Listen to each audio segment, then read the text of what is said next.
In this video I explain to you how to hold the airbrush gun correctly, and this is important to achieve the best possible result when brushing.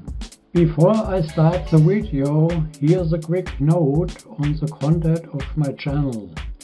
I have now published more than 70 videos on my channel.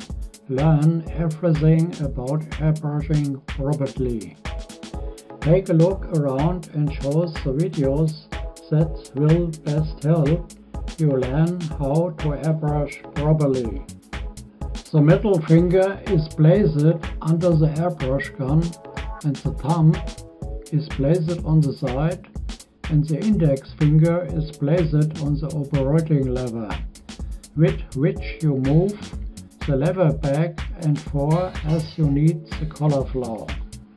Another important criterion is not to hold the airbrush like this, but to pass the hose under your arm so that the hose rests on the arm.